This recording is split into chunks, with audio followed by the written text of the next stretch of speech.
Welcome to another edition of Politics Done Right. Today we sit down with Sean Finney, Democratic candidate for the Texas 2nd Welcome to Congressional Politics Done District. Right. Sean I am your steps host, into the race Egberto with a Williams. clear This is commitment the to progressive expanding program access to that will health take care, the mystery protecting out worker of rights, politics. and just This is the outright program protecting that will all encourage the you people to make in sure government this community. becomes And when I we say the all the people, people in this whether community, you are I mean liberal, irrespective progressive, of conservative, party, or otherwise, irrespective you of get to anything air else, your is point of his view. claim. We Welcome are to an Politics Done Right. independent Sean, how are you media doing outlet this that, morning? unlike mainstream Doing media well, beholden to Egberto. How are corporations, you? I am we doing only great. owe Let me tell you, allegiance to Sean, I have Remember, been you can hoping also that send me a we tweet would at get somebody to run, to really have a competitive race in this That district, is because I think Egberto everybody in Williams. this Let us district, engage. I don't care whether you're It is Republican, politics done Democrat, right. independent, anarchist, I don't care who you are. I think it is time.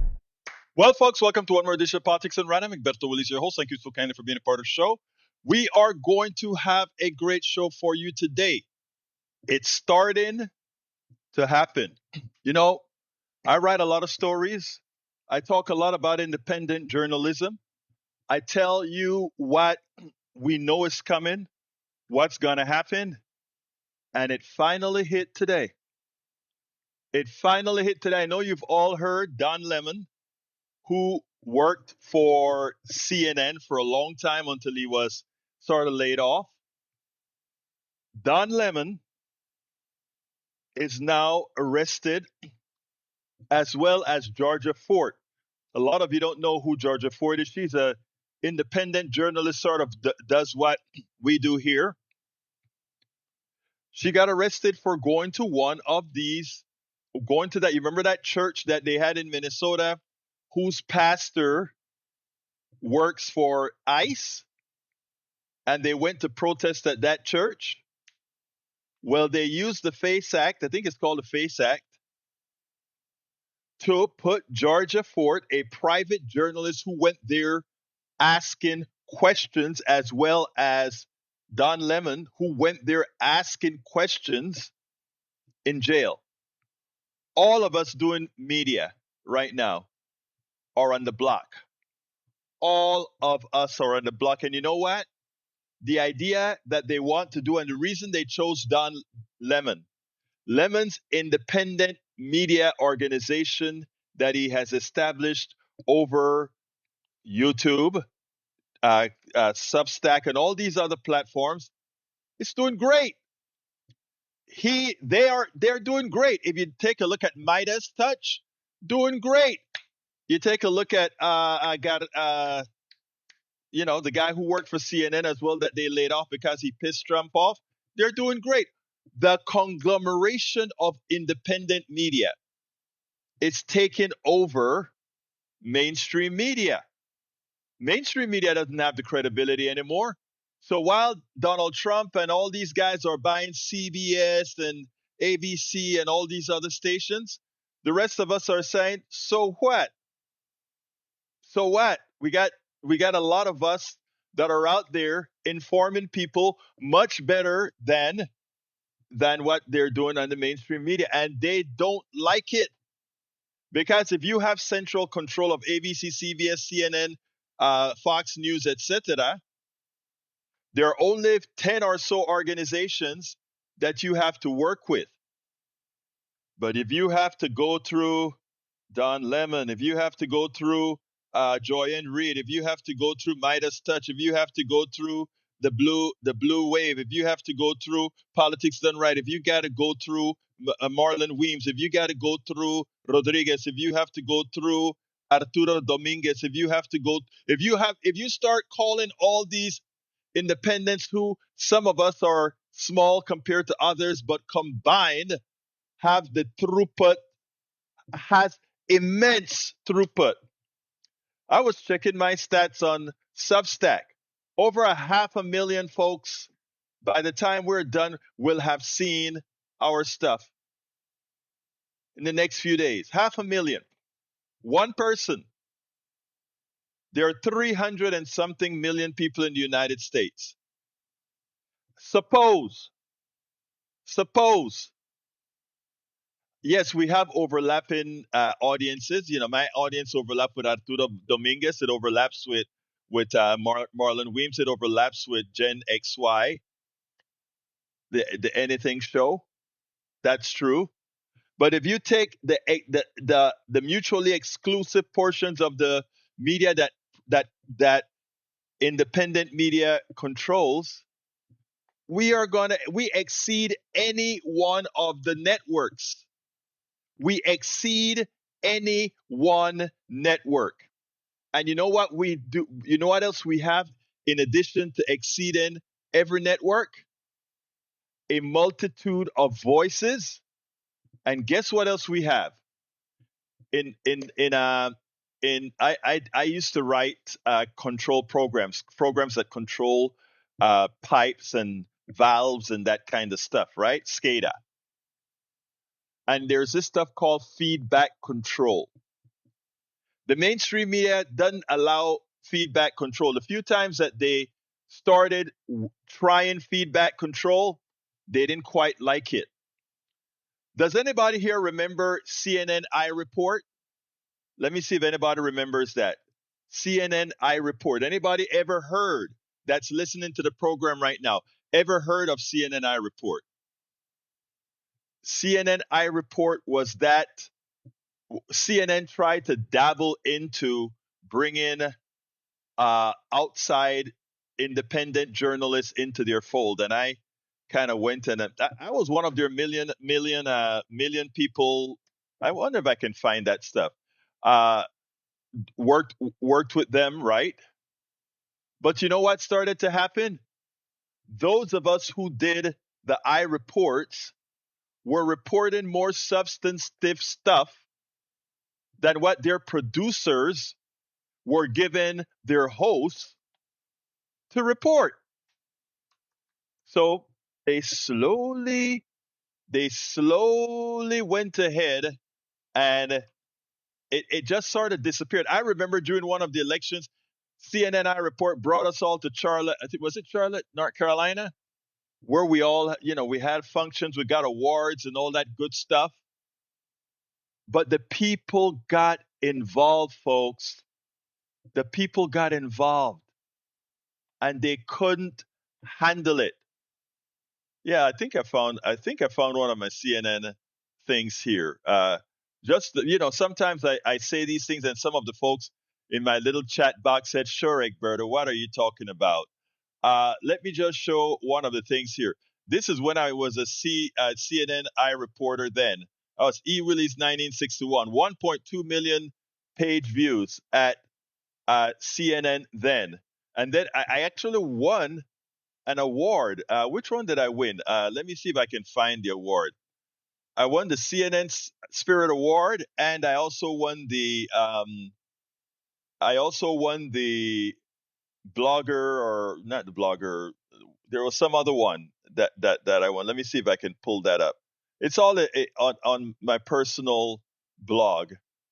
Also won the what's that award? But anyway, the idea I'm kind of patting myself on the back here a little bit because being in the independent media where they like to make us seem like we are just something out of this world, we are making a difference, folks.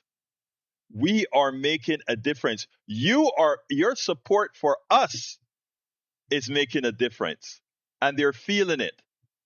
They are feeling it, and that is why the attack is on. That is why the attack is on. So now that we have Don Lemon in jail, we have uh, Georgia Fort in jail. It's just the beginning. They're going to look to find out anything, anything that we say or do that they can try to make it controversial to do it. But you know what I say to them? Dream on. Because Don Lemon is going to get out of there, and Don Lemon is going to continue doing exactly what he does. Georgia Fort is going to get out of there, and she's going to be right back in the streets in Minneapolis. She's in from the Midwest doing what she does. They're all going to be doing what we do because we are not going to allow this democracy in the hands of the pervert in chief, the thug in chief. They are going to have to open some pretty damn big jails. Yeah, Don Lemon is in jail, Don. He's in jail right now. They are going to have to they are going to have to open a lot of jails because I tell you what, we are all over and we're growing. The independent media scheme is working and they fear it. And they fear it. Today, Joanne Reed went ahead and logged on to Don Lemon's channel and also brought it out. But anyway, I got to get started because I got a long video to play. But anyhow, welcome aboard, Patrick. Welcome. Thank you for being here, Patrick. Magner. Wait, something is happening with my thing here. Yvette Avery Herod, Atlanta, Georgia. Gene Daigle from, I know, right here on 288. How you doing, my brother? Lisa Blair is Atlanta, Georgia. We have Harry Denson, Missouri City, Texas. Lee Grant is Montgomery County. Carl Cox is Riverdale, Georgia. Joanne from Los Angeles, California. Thank you for being here. Don Christian. We also have in the house Christian McAfee. Hi from Canada, she says. Thank you for being here. They attack the so-called squad because they fear them. You know what? Mentioning the squad, I want to play you all something here because, well, no, I tell you what. Let me go ahead and immediately get started with the long video that I have, and then we'll come back to the squad. Let's go ahead and get busy. Welcome to another edition of Politics Done Right. Today we sit down with Sean Finney, Democratic candidate for the Texas 2nd Congressional District. Sean steps into the race with a clear commitment to expanding access to health care, protecting worker rights, and just outright protecting all the people in his community. And when I say all the people in his community, I mean irrespective of party, irrespective of anything else, is his claim. Welcome to Politics Done Right. Sean, how are you doing this morning? I'm doing well, Egberto. How are you? I am doing great. Let me tell you, Sean, I have been hoping that we would get somebody to run, to really have a competitive race in this district, because I think everybody in this district, I don't care whether you're Republican, Democrat, Independent, anarchist, I don't care who you are. I think it is time that districts stop rubber stamping candidates as if you're here, you can win. This is your district. We need to have a body of ideas that best suits the people of the district. So tell me, Sean, a little bit about yourself first. Sure, Egberto. I am. I've been a politician for 6 months. Well, that's not exactly true. This is my second political race. When I was in middle school, I won. When I was 14, I won class president. So that was my last election. I'm 1 for 1. But other than that, for the last 46 years, I have not run for any sort of office. And I think 18 months ago, if you'd asked me, could I ever see myself running for political office, I would have said no. It's not something I had on my Sean Finney bingo card. It's not something my family had or my friends. I have had a very successful career in business. I've lived in the Woodlands for 20 plus years, worked in Houston, and loved my job, and everything was going well. But once Trump 2.0 started, I didn't think it could be worse than Trump 1.0, but as we all know, it has been. And as much as I disapprove of the president and of the administration, I put more blame on Congress. I just feel like Congress is not doing its job at all. They have a tremendous amount of power. They have as much or more power than the president, and they've handed that power over to the president. Their job as congressmen and women is to make laws and oversee the president, to effectively be the board of directors and he's the CEO, or they're the parent who's got to, keep this child under control. And they're not reining him in at all. They're letting him dictate legislation. They're letting him hire people that are unqualified. They're giving him control of the purse. We have inflation in this country, and he goes out and tariffs the entire world, which is just making life more expensive for everybody. And it's just pathetic that these people who have so much power won't exercise it. And why won't they exercise it? They don't exercise their power because they're afraid they're going to upset the president. He'll say nasty things about them, and his base won't reelect them, and they'll lose their jobs. And I just think I can't stand by and watch this happen. I cannot, as you said, I cannot stand by and watch the Republican primary happen, and then those guys think, well, it's over, and I've won the election. There are a lot of Democrats in this district, but we tend not to be as loud as the Republicans, and I'm just tired of being quiet. And I think a lot of people feel the same way I do, and we need to speak up, and we need to offer the people of the second district an alternative to what Trump is doing and what Crenshaw is rubber stamping in the Trump agenda. So, that's I don't have a long political career at all. I've had a very successful business career. I grew up in Canada. I'm an immigrant to this country, but I've lived most of my adult life in the United States. I love the US. I love Texas.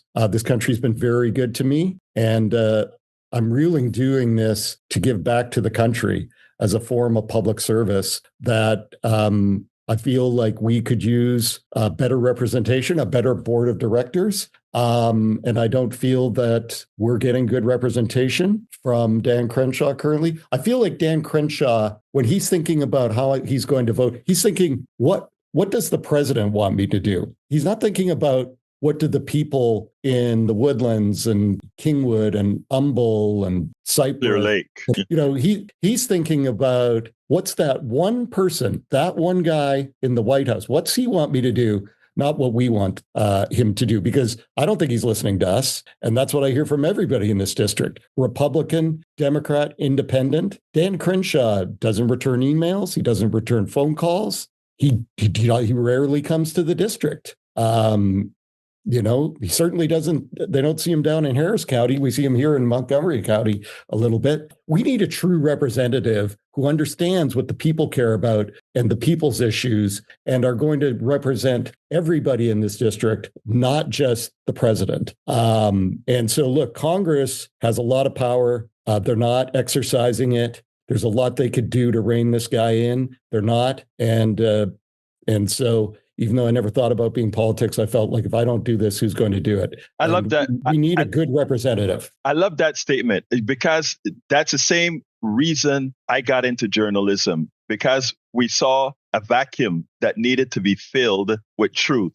Now, first of all, what kind of business were you into? So, investment banking. So I effectively am an advisor for people who I do mergers and acquisitions. So I advise people when they're buying companies or selling their companies, when they're selling assets or buying assets. And my coverage universe is the oil and gas industry. So I've spent my entire career either working in cities where there is oil and gas like Calgary and Houston, or working in cities that finance oil and gas like New York and Toronto. And interestingly, in both the Woodlands and Kingwood, and to some extent Clear Lake and Humble, there are a lot of people who are dependent on this particular industries and all the policies that Donald Trump is passing. While it helps a lot of the upper echelon folks in the industry, it has been materially bad for anyone and below. Now, I think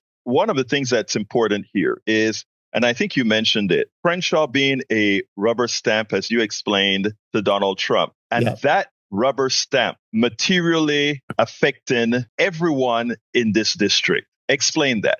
Well, look, one of the beauties, I grew up in Canada, but I was very interested in politics. I followed U.S. politics, and I thought the U.S. system with three equal branches of government was a fantastic system. I said, look, there's so many checks and balances that you're never going to have one person who can go rogue and do whatever he or she wants. You're never going to have a dictator because you've got Congress who's going to step in and rein a rogue president in, and you've got a Supreme Court that if people are breaking the laws, they're going to say, no, you can't do that. That's unconstitutional. So I think it's a fantastic system of government. And I'm 60 years old. For 60 years, I think it's worked very well, but it's falling apart because the system depends on Congress actually doing its job. It is a separate body of government. Its job, if we elect the people in Congress to make our laws. The president doesn't make laws. He executes the laws that are made by Congress. His job is just to execute laws and run the business, not to make laws. And what Crenshaw and other Republicans are doing when they think about legislation, when they think about making laws, they're not talking to their constituents and saying, what do you care about? What do you want? They're just doing whatever the president wants. That's not the way it should work. They're supposed to represent our interests and pass laws that we want in our district, not just call the White House and say, what's the legislative agenda you want? And we'll pass that. And so Crenshaw isn't coming up with his own legislative ideas. He's just doing whatever Trump wants him to do. And, as an example, what do people care about today? Like our polling shows, and you don't need to poll to know this, you could just walk around Houston or Kingwood or wherever. The two major issues that people care about are, one, the cost of living, inflation, two, healthcare. Am I going to have healthcare and how much does it cost? What is Crenshaw doing about these two extremely important issues? Number one, he allows the president to put tariffs on every good that we buy from outside this country. Anybody who studied economics knows if you have tariffs, consumers pay more. It is a tax on consumers every time they buy something. It is a consumption tax. Dan seems to be totally cool with that. He's totally cool with the average American family paying $3,000, $4,000 more dollars every time they go to the grocery store, the hardware store, wherever. So, what's his reaction to people suffering from inflation is to support the president's tariffs, which cause more inflation. What's he doing about healthcare? Nothing. I haven't heard him talking about we need to address this healthcare crisis. What I did see him do is pass the one big beautiful bill in which 12 million people ended up losing their healthcare. He's about how do I chip away at the ACA? How do I chip away at Medicaid? Calling it waste, fraud, and abuse, which is just a bunch of BS. I am for, and I think most people in this district are for, more people having healthcare and getting the cost of healthcare down. What does Dan care about? One big beautiful bill.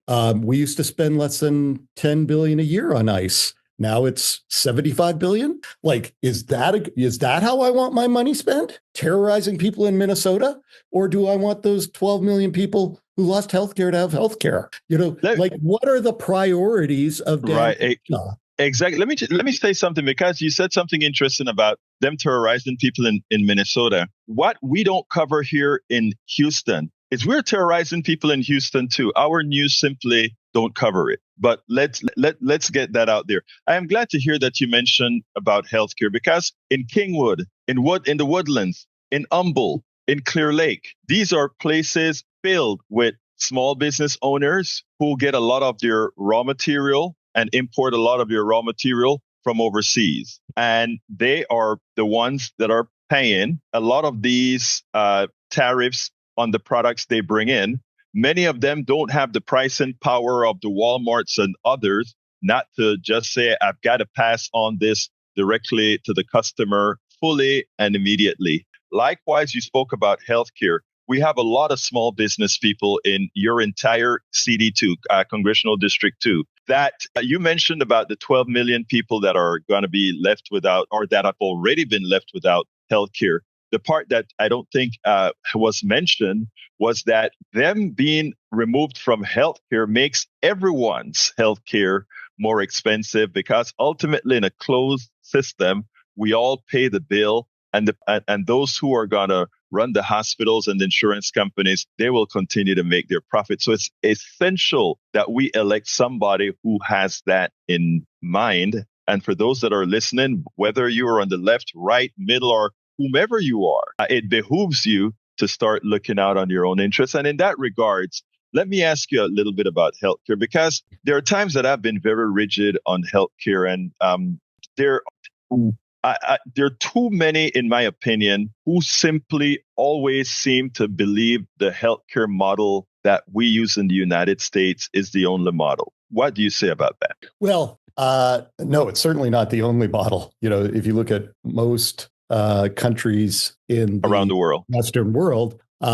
you're going to see a much higher percentage. You're going to see, in most cases, universal healthcare. Right. You're not going to see. Look, it is unconscionable that so many people in this country do not have healthcare coverage. Like, full stop. The biggest thing you notice when somebody like me immigrates to the United States from Canada, the first thing you notice is that there are a lot of people without healthcare coverage. Now, when I first moved here in the 1990s, it was a worse situation than it is today. Mm-hmm. To me, the most important piece of legislation passed in the United States in this century, without question, is the ACA. And I think that has gone a long ways to addressing the issues that we faced. In 2010, 14.4% of the population was uninsured. Today, it's under 8%. It's not perfect, but it's much better. The ACA ensures that you cannot deny healthcare because of pre-existing conditions. You cannot put caps on lifetime insurance expenditures. No rescissions. Yeah. Kids can be covered until your child can be covered under your coverage until they're 26. These are big improvements. But what we're seeing today is because of lack of competition in the marketplace, it's just getting too expensive. And I'm a firm believer that we need a public option. Look, I'm a huge fan of the ACA. It's not perfect. The public option that was removed back in 2009 because Lieberman was going to filibuster. I wish Obama had been able to get the public option in. I think we need to have a public option to create competition, to give to help rein in the private insurers. But the situation as it is today is unacceptable. We cannot continue to have these sort of price hikes that we're seeing with healthcare, because even when people have coverage, it's just getting so expensive. It's, your cost of living is going up so much that your quality of life is going down. You're taking less dollars home because of what it's costing you for healthcare. So, we need to make sure more people in this country are covered. We need to have a public option, and the government needs to play a role in ensuring that happens. And the Republicans, instead of trying to ensure that more people have health care, they seem fixated on taking health care away from folks because of their, these myths they tell about fraud, waste, and abuse.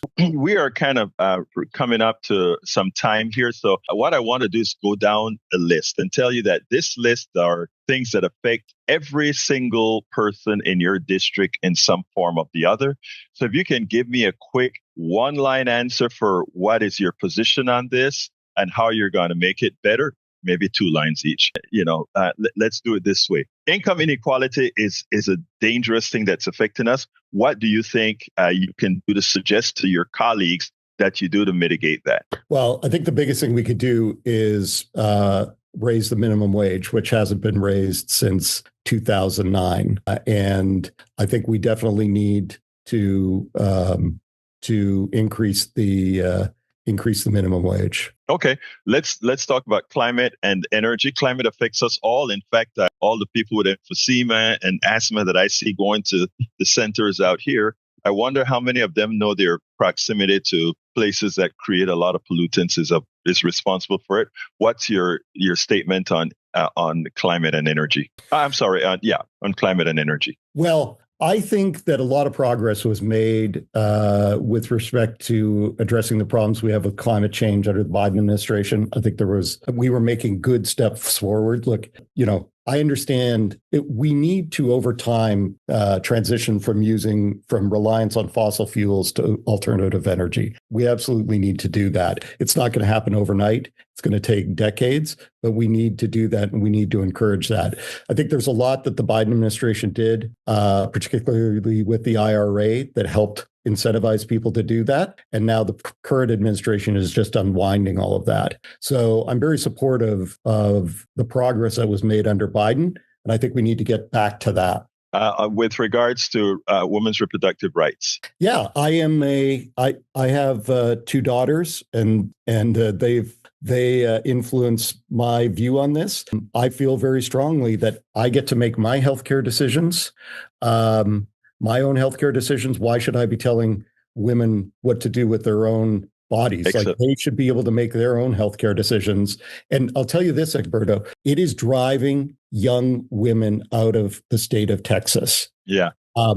Because they are afraid that they could get pregnant, that they have a miscarriage. They go to the hospital and the doctor says, sorry, we can't help you. You're not close enough to death. We'll call Ken Paxton tomorrow and see if he okays us helping you. Like, if this were to happen nationwide, if we had this law in this state nationwide, that would be very, very dangerous for women. It is dangerous for a lot of women who don't have mobility right now. With regards to voting rights, democratic reform, your thoughts? Well, my view is we need to have as many people as possible voting, and we should do everything we can to ensure that everybody can vote. And it's frustrating to me that the Republicans are constantly trying to find ways to restrict voting and to ensure that less people vote. So I'm all for whatever measures we can take to make it easier for people to vote, whether that's early voting, vote by mail, et cetera. So if you believe in a democracy, I think you should want as many people to vote as possible. And that's how I feel. Debt? Sorry, what's that? Student debt? Student debt. I am not for forgiving student debt, because I believe that there we are helping one part of the population at the cost of the others. People who didn't go to college are now bearing the costs of those who did. So I'm not a fan of forgiving student debt. What I am a fan of, I'm a big fan of public education. I think we need to spend more money doing whatever we can to make all forms of public education, whether that be a university degree, a college degree, a trade degree, more affordable for folks. And more should be done to address tuition costs in this country. But I don't believe for those who have signed a contract to take on debt to go to college that we should be, we can work to lower interest rates. I don't think we should be forgiving that, because then we're penalizing those who didn't go to college or others who didn't take on that debt. Let me just say that we don't have the time to take on a few discussions into that I think actually you would probably agree with respect to the predatory lending part of student debt. Sure, absolutely. And that exists. Yeah. And I think it's something that probably should be made clear that yes, we are those that took on debt are responsible for their own education, of course, but that those who have used that as a means to be predatory, that is something that I think every politician would agree with. Immigration policy, what we're going through right now. What's your thoughts on that? Okay, I have a lot of thoughts on this. What's going on today is terrible. Look, I am fine with, if you entered this country illegally and you have committed a serious crime, you should absolutely be deported. but let's have due process when we're deporting those people. And I am fine with going out and spending money to find those people, but let's do it on a targeted basis. And let's not have these people roaming the streets in unmarked cars and wearing masks and not following due process. What's happening today is we're turning into a police state. But here's what I believe is I believe in legislation similar to what was passed in 1986 under the Reagan administration, where, look, if you came to this country illegally, but you paid your taxes and you stayed out of trouble, you've been here 5+ years, let's find a path to citizenship for you. That's what I think. We need these people. These people are part of our community. They're part of our economy. If we deported 12 million people, we'd be driving labor costs up like this. These people are here. They're contributing to society. We need them. Let's find a way for citizenship. Now, if you've come here illegally and you've committed a crime, then let's get rid of you.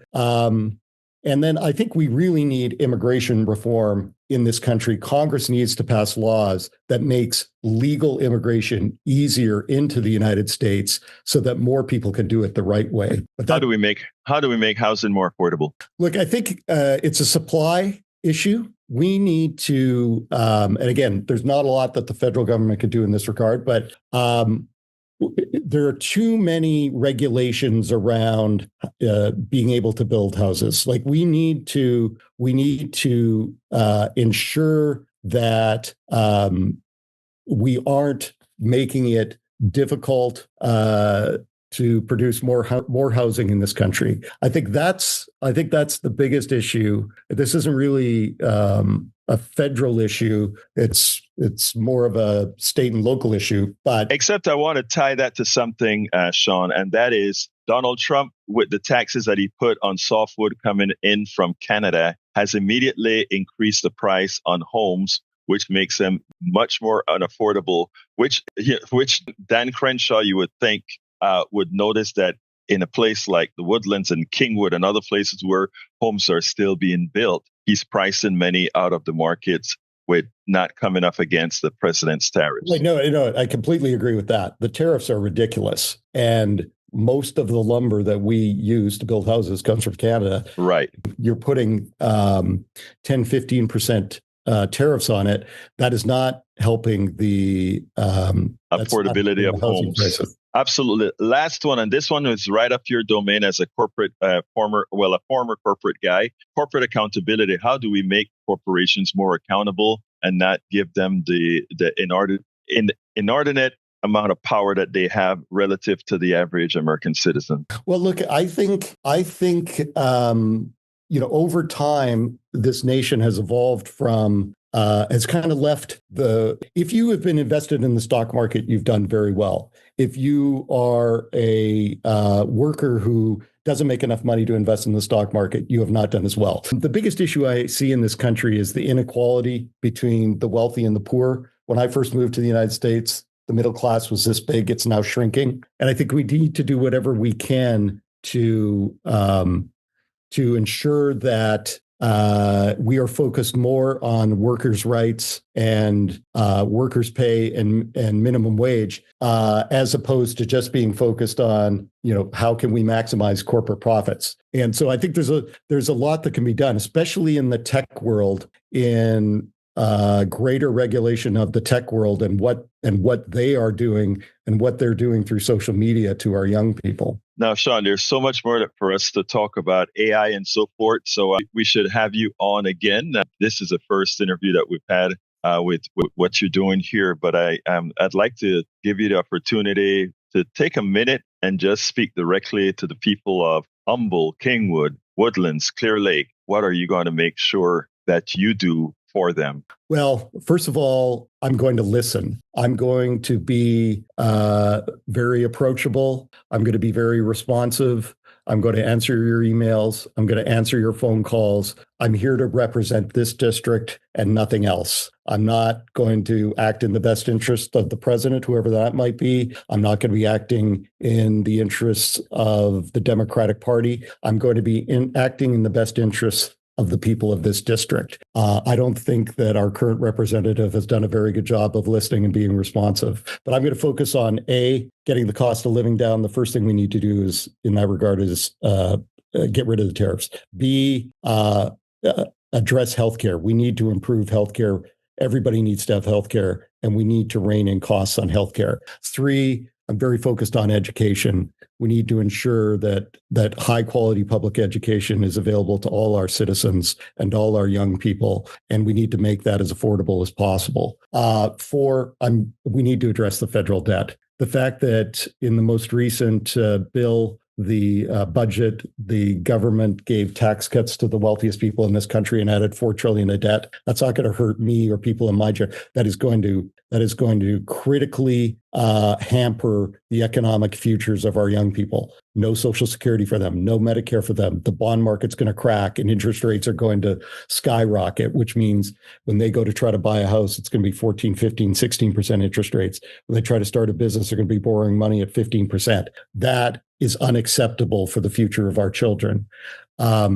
For the women that are listening, I believe you have the right to control your own healthcare decisions, and I will do everything I can to make sure what's happened in Texas does not happen nationwide. And I feel, as an immigrant to this country, I'm very supportive of immigrants. I agree that we need to get rid of dangerous criminals, but for those who have not committed crimes, I think we need to do what we can to try to find a path to citizenship. How can folks learn more about you? How can they reach you? You could go to our website at seanfinneyforcongress.com. You can reach me directly by calling me on my cell phone, 713-542-0393. And we are on all social media platforms. Well, we've been speaking to Sean Finney, who is the Texas 2nd Congressional District Democratic candidate. Sean, it's been my honor to speak to you. Thank you so kindly for having spoken to Politics Done Right. Roberto, thank you for having me. I love your show. I look forward to coming back at some point. And keep doing the great work you're doing. All right, folks, that was Sean Finney. I think he'll fit this district just well. I want you guys to listen to this young lady. You know, I like her very much because she is always educated, she is always on point, and she is always prepared. That, of course, is Alexandria Ocasio-Cortez, who at a congressional hearing made it clear to the CEO of CVS Health. Well, let me not explain it. Let me just let you listen to it, because when I'm telling you she cleaned his clock, that is what I mean. She cleaned his clock. And apologies if we have to move quickly here due to the time. Thank you to all of our witnesses for coming here today. Mr. Joyner, you are the CEO of CVS Health, correct? Correct. And I actually don't know how many Americans know this, but CVS Health owns Aetna, the health insurance company, correct? Correct. And CVS, which owns Aetna, also owns Oak Street Health Medical Clinics, correct? Yes, it does. And in addition to that, they own, of course, CVS Pharmacies, and CVS Health also owns CVS Caremark, the pharmacy benefit manager, which helps negotiate some of these rebates and prescription prices, correct? That's correct. And CVS Caremark processes nearly 30% of all prescriptions in a given year.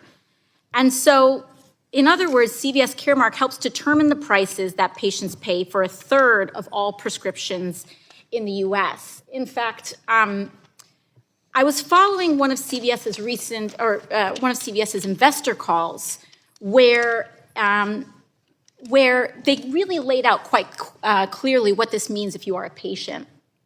This is what's known as a captive strategy. And CVS, in the investor call, used the example themselves of a patient known as Kate.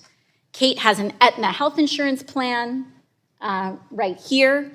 And which is owned by CVS Health. She then goes to a CVS pharmacy. She's connected to an Oak Street Health medical clinic. She sees a doctor at Oak Street Health who prescribes her medication. And then she goes to fill that prescription at a CVS pharmacy. So the price Kate pays for that medication is dictated by Aetna, CVS Caremark, and they also own the drug manufacturer Cordavis. Mr. Joyner, this is quite a bit of market concentration. Wouldn't you agree? No, I wouldn't agree that it's market concentration. I would suggest it's a model that works really well for the consumer. Yeah, I think it works very well for CVS. I think, in fact, you all said on the call that you all call it a fully engaged member. It's great marketing there. Fully engaged member unlocks sizable value for payers and CVS Health.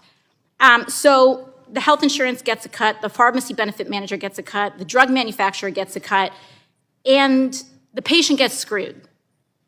I think the Federal Trade Commission has also found that healthcare conglomerates like CVS Health charge more for medications filled at their pharmacies. We're talking about 1,000% markups on medications for cancer and HIV.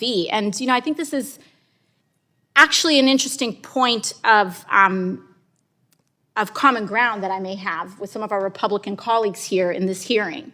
Because whether you're a blue-blooded capitalist or a card-carrying democratic socialist, I think corporate monopolies are a problem.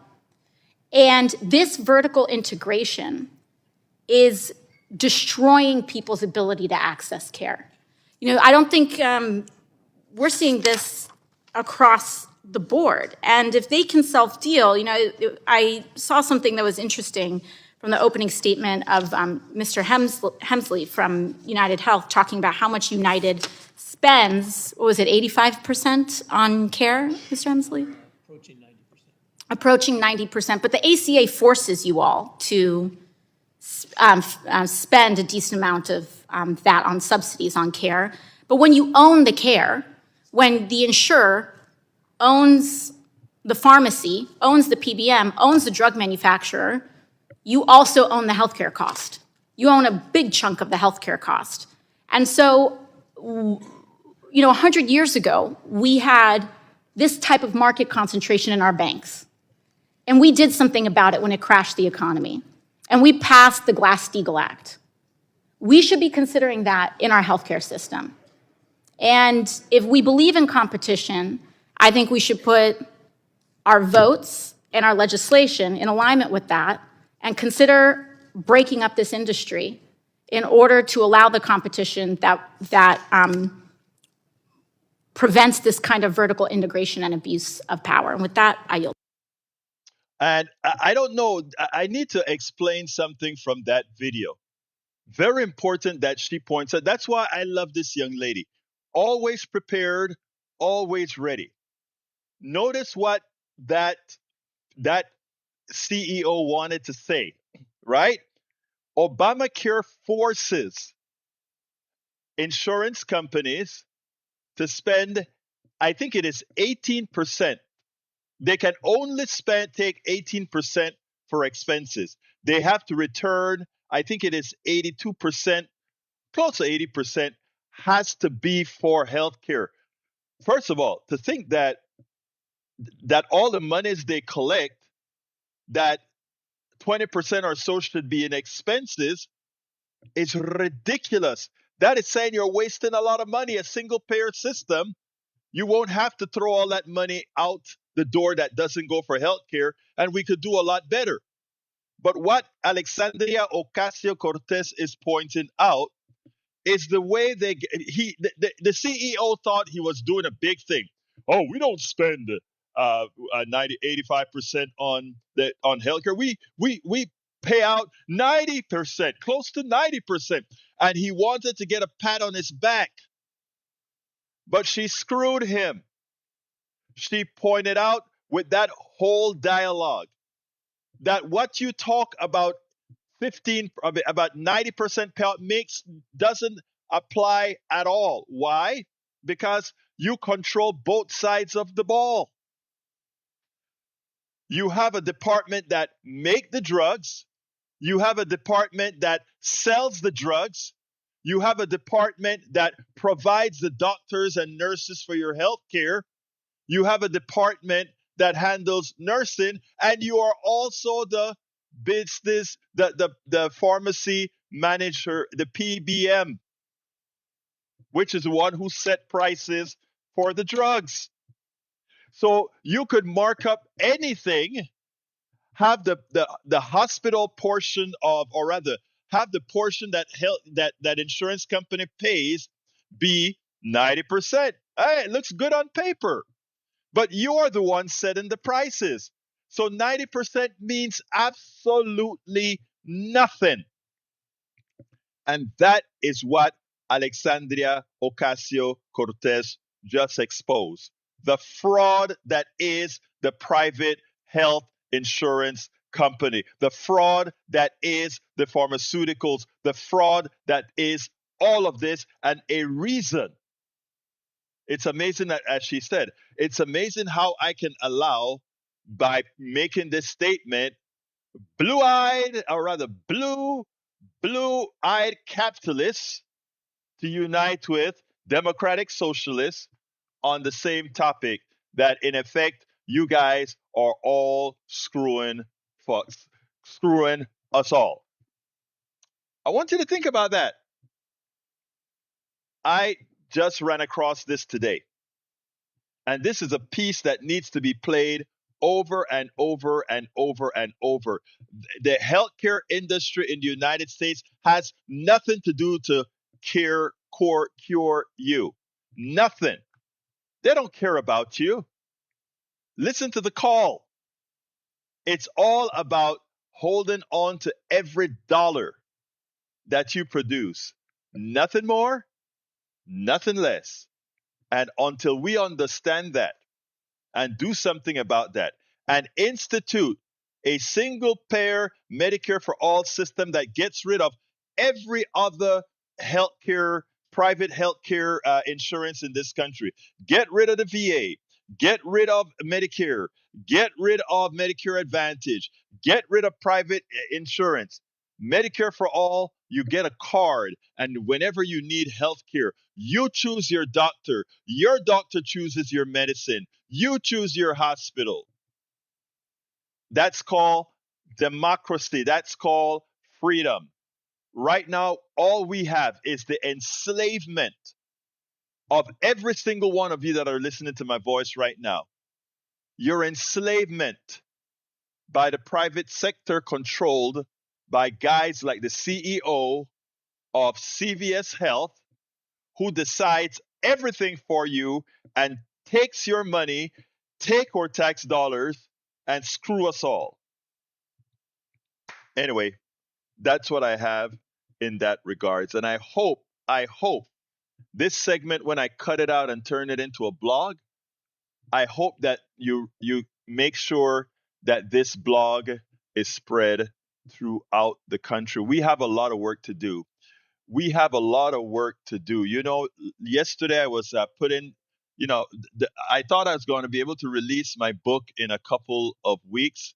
It may take me a bit more time, but let me just tell you what the name of the book is thus far, because it's going to handle we're going to talk about all this stuff. How do we recover from Trump? That's what it's pretty much going to be about. How do we recover from Trump? Let me just say something, my brothers and my sisters. It's called The Path to Recovery After Trump and MAGA Destroyed the U.S. And that's what we're going to be talking about, brothers. That is going to be. I mean, I read over the first two chapters and was like, okay, this is going to be good. The path to recovery. Anyway, folks, we are going to have a good one. The weekend is here with us right now. I hope you guys have a good, good, good weekend. Okay. Let's all not pray for Don Lemon. Let's all do what I said in the beginning. Let's make sure that we don't allow them to stunt our voices at all.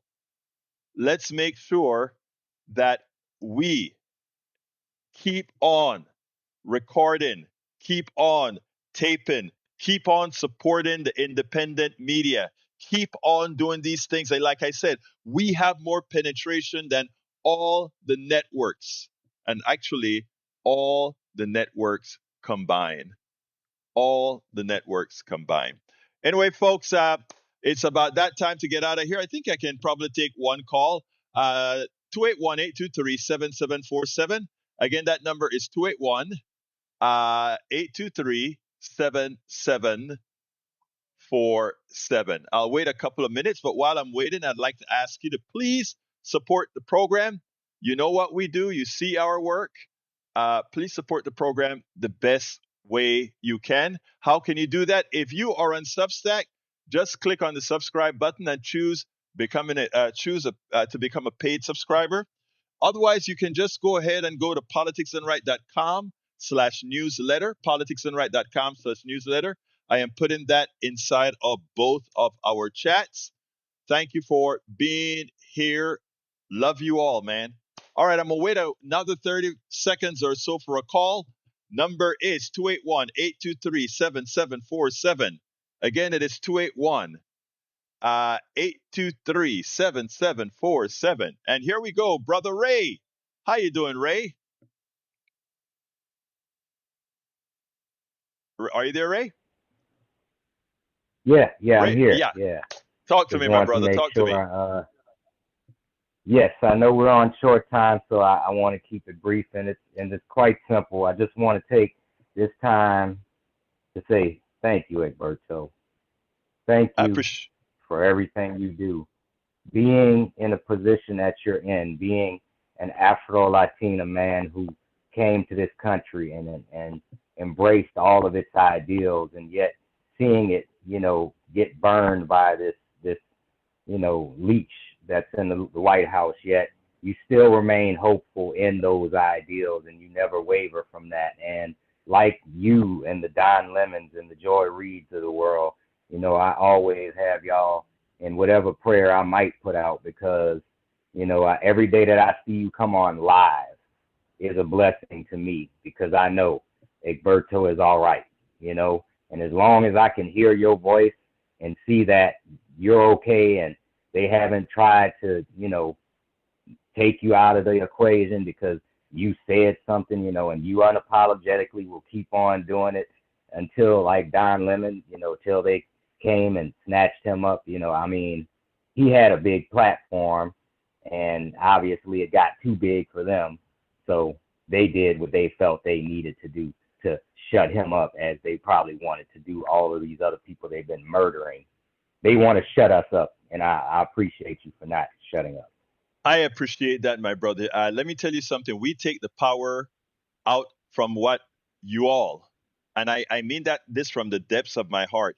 Every time I hear the stories, and I hear a lot of stories, every time I hear them, it is something to say, I made the right choice. We made the right choice. Because I tell you what, it is a lot easier to just sit back and not do anything. But I look in the chat all of the time, and I look at great folks, and I've met you in person, man, and I see what you go out there and do. I'm looking at the chat, and I'm looking at many women in here and a few guys in here who go out there and they're on the bridge. I'm going to go over a minute or so because I want to give you all kudos. I see people who are not just typing keyboards in here. I see them on the streets. I go out there and watch as cars pass. And yesterday I got a text from Cindy. They spat at us yesterday for a change. Let me tell you something. It's all of us, and it's what all of us are going to do. And we are not going to turn this country over to this charlatan. I appreciate you, my brother, Ray. We'll talk next week. All right.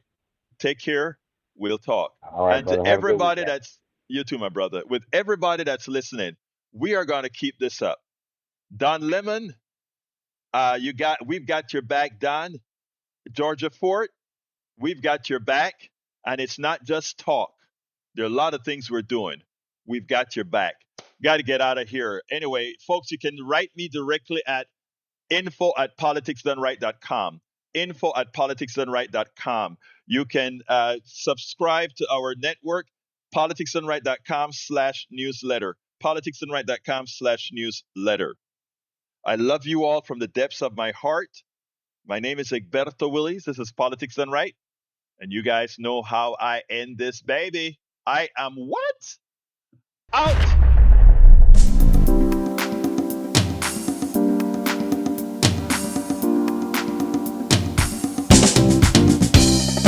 Welcome to Politics Done Right. I am your host, Egberto Willies. This is a progressive program that will take the mystery out of politics. This is the program that will encourage you to make sure government becomes we the people. Whether you are liberal, progressive, conservative, or otherwise, you get to air your point of view. We are an independent media outlet that, unlike mainstream media beholden to corporations, we only owe allegiance to you. Remember, you can also send me a tweet at EGBERTOWILLIES. That is at Egberto Willies. Let us engage. It is Politics Done Right.